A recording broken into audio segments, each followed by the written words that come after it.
কোর্টে আজ এক স্ত্রী তার নিজের স্বামীকে নিকম্মা বা অকর্মণ্য বলে প্রত্যাখ্যান করে দিল, কিন্তু যখন জজ সাহেব তার আসল সত্য সবার সামনে তুলে ধরলেন, তখন সেই স্ত্রী সবার সামনে কাঁদতে কাঁদতে তার পায়ে গিয়ে পড়ল।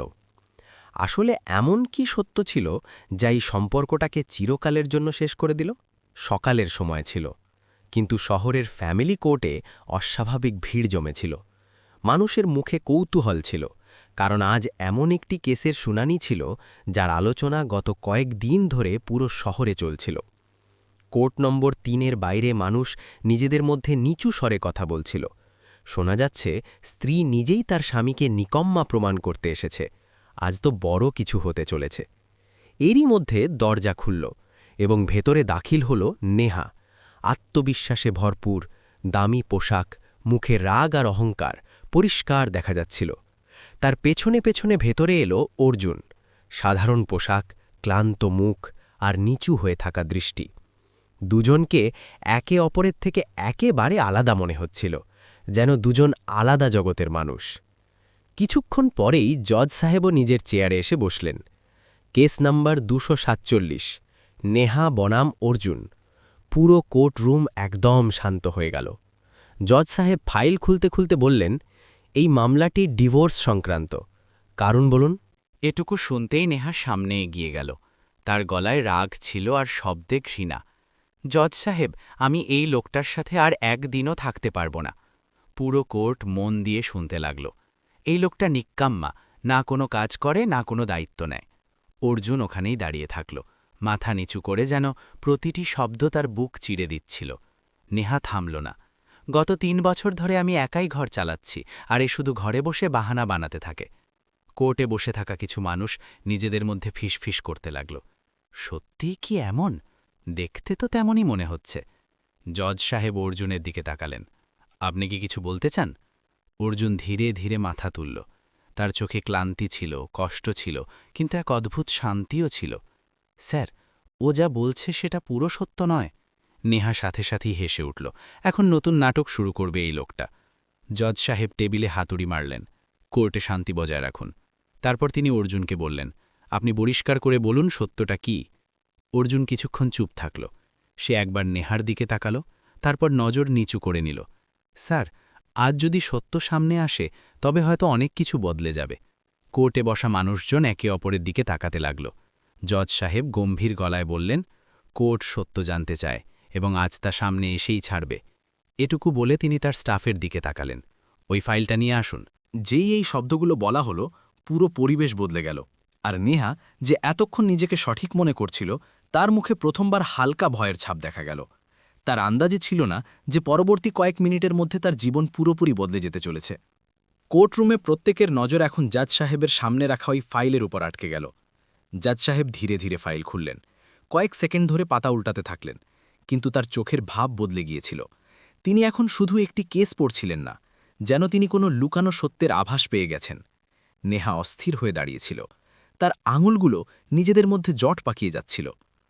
স্যার, এতে দেখার মতো কিছু নেই। ও শুধু আমাকে বোকা বানানোর চেষ্টা করছে। জাজ সাহেব উপরে না তাকিয়েই বললেন, কোর্টকে ঠিক করতে দিন যে কি দেখা জরুরি। পুরো পরিবেশ আবার শান্ত হয়ে গেল। জাজ সাহেব প্রথম পাতাটি তুললেন এবং অর্জুনের দিকে তাকিয়ে বললেন, অর্জুন, এটা আপনার ব্যাঙ্ক অ্যাকাউন্টের ডিটেলস। অর্জুন হালকা মাথা নাড়াল। জি স্যার। নেহা সাথে সাথেই বলে উঠল, স্যার, ওর অ্যাকাউন্টে আর কী বা থাকবে? ও তো নিজেই আমার উপর নির্ভরশীল। কিছু মানুষ হালকা হাসল, কিন্তু জাজ সাহেব পরের পাতাটি তুললেন এবং এবার তার কণ্ঠস্বর কিছুটা কড়া হয়ে গেল। মজার ব্যাপার হলো এই যে গত ২৪ মাসে প্রতি মাসে একটি নির্দিষ্ট তারিখে তিনি পাতার ওপর আঙুল রাখলেন। একটি বড় অঙ্কের টাকা ট্রান্সফার করা হয়েছে। পুরো পোর্ট চমকে গেল। নেহার মুখ একদম শক্ত হয়ে গেল। কি? জাজ সাহেব সামনে বাড়লেন। আর এই টাকা সরাসরি নেহাজির অ্যাকাউন্টে গেছে। এখন তো যেন সময় থেমে গেল। নেহার চোখ বড় বড় হয়ে গেল। সে কয়েক সেকেন্ড পর্যন্ত কিছুই বলতে পারল না। এটা এটা মিথ্যে। এমনটা কিভাবে হতে পারে? জজ সাহেব ফাইলটি তার দিকে বাড়িয়ে দিলেন। আপনি নিজেই দেখতে পারেন। নেহা কাঁপতে থাকা হাতে ফাইলটি নিতে লাগল। যেমন যেমন সে পাতা উল্টাচ্ছিল, তার মুখের রং উড়ে যাচ্ছিল। প্রতি মাসে একই তারিখ, একই অঙ্ক, সবকিছু পরিষ্কার লেখা ছিল। কোর্টে বসা মানুষজন এখন পুরোপুরি অবাক ছিল। যদি এই লোকটা কিছুই না করে তবে এই টাকা কোথা থেকে এলো? কেউ একজন ধীরে ফিসফিস করে বলল। নেহার কাছে কোনো জবাব ছিল না। সে ধীরে ধীরে অর্জুনের দিকে তাকাতে লাগল। প্রথমবার তার দৃষ্টিতে রাগের বদলে প্রশ্ন ছিল। জজ সাহেব গভীর গলায় বললেন, নেহাজি, আপনি বলছিলেন যে আপনার স্বামী কিছুই করেন না, তবে আপনি কি বলতে পারেন এই টাকা কোথা থেকে এলো? নেহা চুপ থাকল। তার আওয়াজ যেন গলাতেই আটকে গিয়েছিল। এখন পুরো কোর্ট অর্জুনের দিকে তাকাতে লাগল। জজ সাহেব কড়াকড়িভাবে বললেন, অর্জুন, এখন সময় এসে গেছে, আপনি পুরো সত্যটা বলবেন। অর্জুন দীর্ঘশ্বাস নিল। তার চোখ ভেজা ছিল, কিন্তু এবার সে মাথা তুলল। স্যার, আমি কখনো চাইনি যে এই সত্য সামনে আসুক। কোর্টে নিস্তব্ধতা আরও গভীর হল, কিন্তু এখন হয়তো সময় এসে গেছে। সে এক মুহূর্তের জন্য নেহান্তিকে তাকাল এবং নিচু স্বরে বলল, আমি যা বলতে যাচ্ছি এরপর হয়তো ও আমাকে কখনো ক্ষমা করতে পারবে না। নেহার বুক ধরফর করতে লাগল। সে অনুভব করতে পারছিল যে সে যাকে এতদিন নিকম্মা ভেবে আসছিল, হয়তো তার আসল রূপ অন্য কিছু। কোর্টরুমে নিস্তব্ধতা এতটাই গভীর ছিল যে কারো নিঃশ্বাসের শব্দ পর্যন্ত পরিষ্কার শোনা যাচ্ছিল। সবার নজর অর্জুনের ওপর ছিল। অর্জুন ধীরে ধীরে বলতে শুরু করল, স্যার, ৩ বছর আগে আমার জীবনে সবকিছু ঠিকঠাক চলছিল। তার কণ্ঠ ভারী ছিল, কিন্তু প্রতিটি শব্দের সত্য পরিষ্কার ফুটে উঠছিল। আমার একটা ভালো চাকরি ছিল, বাড়িতে সুখ ছিল, আর নেহা তার কেরিয়ারে এগিয়ে যাচ্ছিল। নেহা চুপচাপ তাকে দেখছিল। কিন্তু একদিন সবকিছু বদলে গেল। কোর্টে বসা মানুষজন আরও মন দিয়ে শুনতে লাগল। কোম্পানি হঠাৎ বন্ধ হয়ে গেল, আর আমার চাকরি চলে গেল। নেহার চোখ বড় হয়ে গেল। সেদিন আমি পুরোপুরি ভেঙে পড়েছিলাম, কিন্তু সেদিন সন্ধ্যায় নেহা খুব খুশি ছিল। জজ সাহেব জিজ্ঞেস করলেন, কেন? কারণ সেদিনও প্রমোশন পেয়েছিল।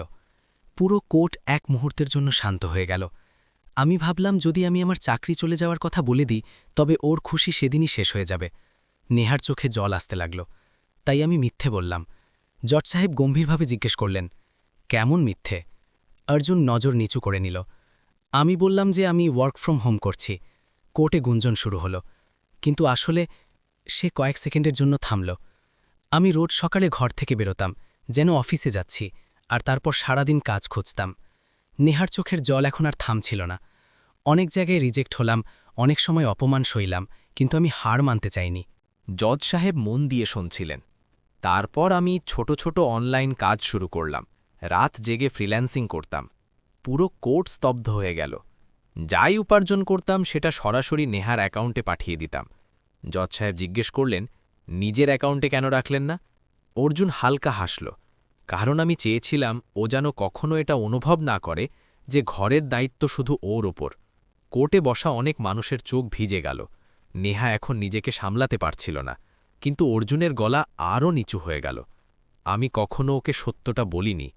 জজ সাহেব জিজ্ঞেস করলেন, কেন? অর্জুন নেহার দিকে তাকালো। কারণ ও আমাকে সবসময় একজন সফল মানুষ হিসেবে দেখতে চাইত, আর আমি ওর নজরে নিচে নামতে চাইনি। পুরো কোর্ট একদম শান্ত হয়ে গেল। এখন সবার নজর নেহার ওপর ছিল। যাকে সে এতদিন নিকম্মা বলছিল, সেই মানুষটা ওর খুশির জন্য নীলেকে বিলিয়ে দিচ্ছিল। নেহার হাত কাঁপছিল। সে ধীরে ধীরে বলল, অর্জুন, তুমি এই সবকিছু একা সহ্য করলে? অর্জুন কোনো জবাব দিল না, শুধু নজর নিচু করে থাকল। আর সেই মুহূর্তেই নেহা প্রথমবার বুঝতে পারল যে সে কত বড় ভুল করে ফেলেছে। কোর্টরুমে এখন কোনো শব্দ ছিল না। প্রত্যেকেই শুধু নেহা আর অর্জুনকে দেখছিল। নেহার চোখ দিয়ে অনবরত জল পড়ছিল, তার ঠোঁট কাঁপছিল, তার নিজেরই বলা শব্দগুলো মনে পড়ছিল। নিক্কম্মা, বেকার মানুষ, আমার ওপর বোঝা। প্রতিটি শব্দ এখন তার বুকে তীরের মতো বিঁধছিল। সে ধীরে ধীরে অর্জুনের কাছে এলো। অর্জুন, তুমি আমাকে বললে না কেন? তার কণ্ঠস্বর ভেঙে গিয়েছিল। অর্জুন মাথা নিচু করে নিল। কারণ আমি তোমাকে হারাতে চাইনি। এটুকু শুনতেই নেহা ওখানেই থেমে গেল। আমি ভয় পেতাম যে যদি তুমি সত্যটা জানতে পারো তবে তুমি আমাকে ওই দিনই ছেড়ে চলে যাবে। কোর্টে বসা মানুষজন আবেগপ্রবণ হয়ে পড়ল। নেহা কাঁপতে কাঁপতে বলল, আর আজ আমিই তোমাকে ছাড়তে চলে এলাম। তার আওয়াজে অনুশোচনা পরিষ্কার দেখা যাচ্ছিল। জজ সাহেবও এখন গম্ভীর হয়ে গেছেন। তিনি ধীরে করে জিজ্ঞেস করলেন, অর্জুন, শুধু কি এটাই কারণ ছিল? অর্জুন কয়েক সেকেন্ড চুপ থাকল। তারপর সে দীর্ঘশ্বাস নিল। না স্যার, আরও একটি কথা আছে। পুরো কোর্ট আবার মন দিয়ে শুনতে লাগল। গত 6 মাস ধরে আমি অসুস্থ। নেহা যেন পাথর হয়ে গেল। কি? তার কণ্ঠ কাঁপতে লাগল। কিন্তু আমি এটার চিকিৎসা লুকিয়ে করিয়েছি। কারণ আমি চাইনি নেহা আরও বেশি দুশ্চিন্তা করুক। কোর্টে হইচই শুরু হয়ে গেল। আমি দিনে কাজ করতাম আর রাতে হাসপাতালে যেতাম। অনেক সময় ব্যথা এতটাই বেড়ে যেত যে হাঁটা চলাও কঠিন হয়ে পড়ত। নেহা এখন পুরোপুরি ভেঙে পড়ল। বাস অর্জুন, বাস। সে কাঁদতে কাঁদতে তার সামনে হাঁটু গেড়ে বসে পড়ল। আমাকে ক্ষমা করে দাও, আমি তোমাকে কখনো বোঝার চেষ্টাই করিনি। পুরো কোর্ট এই দৃশ্য দেখে স্তব্ধ ছিল। যে নারী কয়েক মিনিট আগে তার স্বামীকে নিকম্বা বলেছিল, সেই এখন তার সামনে নত হয়ে কাঁদছিল। অর্জুনের চোখেও জল ছিল, কিন্তু তার মুখে এখন সেই আগের মতোই শান্তি ছিল। সে ধীরে ধীরে বলল, নেহা, এখন এই সব বলার কোনো মানে নেই। যখন আমার তোমাকে প্রয়োজন ছিল, তখন তুমি আমাকে সবচেয়ে বেশি একা ছেড়ে দিয়েছিলে। এ কথা শুনি নেহা ফুঁপিয়ে ফুঁপিয়ে কাঁদতে লাগল। কোর্টে বসা অনেকেই নিজেদের চোখ মুছছিল। জজ সাহেব হাতুড়ি তুললেন। পুরো পরিবেশ আবার গম্ভীর রয়ে গেল। কোর্ট এখন এই কেসের উপর রায় দেবে। নেহা ভয়ে জজ সাহেবের দিকে তাকাল। তার চোখে এখন একটাই প্রশ্ন ছিল, সব কি শেষ হয়ে যাবে? আর অর্জুন? সে শুধু শান্ত হয়ে দাঁড়িয়েছিল, যেন সে আগেই সবকিছু মেনে নিয়েছে। কোর্টরুমে ঘড়ির টিকটিক শব্দ পর্যন্ত শোনা যাচ্ছিল। প্রত্যেকে নিজের নিঃশ্বাস বন্ধ করে দাঁড়িয়েছিল। জজ সাহেবের হাতে হাতুড়ি ছিল, আর সামনে দাঁড়িয়েছিল এক ভেঙে পড়া নারী, নেহা, যার চোখে এখন রাগ নেই, শুধু অনুশোচনা ছিল। সে বারবার অর্জুনের দিকে তাকাচ্ছিল, যেন তার চোখ একটাই কথা বলছিল, আরেকটি সুযোগ দাও। কিন্তু অর্জুন, সে এখনও শান্ত দাঁড়িয়েছিল। মুখে কোনো রাগ নেই, কোনো অভিযোগ নেই, শুধু এক অদ্ভুত নীরবতা, যেন সে নিজের ভেতরে সবকিছু শেষ করে ফেলেছে। জজ সাহেব গম্ভীর গলায় বললেন, উভয় পক্ষ কি নিজেদের শেষ কথা বলতে চায়? নেহা সাথে সাথেই সামনে এগিয়ে গেল। তার কণ্ঠস্বর কাঁপছিল। জজ সাহেব, আমি আমি এই কেসটি ফিরিয়ে নিতে চাই। পুরো কোর্ট চমকে গেল। আমার থেকে অনেক বড় ভুল হয়ে গেছে। আমি নিজের স্বামীকে না বুঝে তাকে সবার সামনে অপমান করেছি। তার আওয়াজ ভেঙে পড়তে লাগল। আমি অর্জুনের সাথে থাকতে চাই। সবার নজর এখন অর্জুনের ওপর আটকে গেল। ও কি মেনে নেবে? এই সম্পর্ক কি টিকে যাবে? জজ সাহেব অর্জুনের দিকে তাকালেন। আপনি কি বলতে চান? কয়েক সেকেন্ড পর্যন্ত পুরোপুরি নীরবতা রইল। অর্জুন ধীরে ধীরে মাথা তুলল। তার চোখে জল ছিল, কিন্তু এবার তার আওয়াজ পরিষ্কার ছিল। স্যার, আমি এই সম্পর্কটাকে আর এগিয়ে নিতে চাই না। পুরো কোর্ট স্তম্ভিত হয়ে গেল। নেহা যেন পাথর হয়ে গেল। অর্জুন, প্লিজ। সে কাঁদতে কাঁদতে তার দিকে এগিয়ে গেল। আমি বদলে যাব, আমি সব ঠিক করে দেব। কিন্তু অর্জুন হালকা করে মাথা নাড়ল।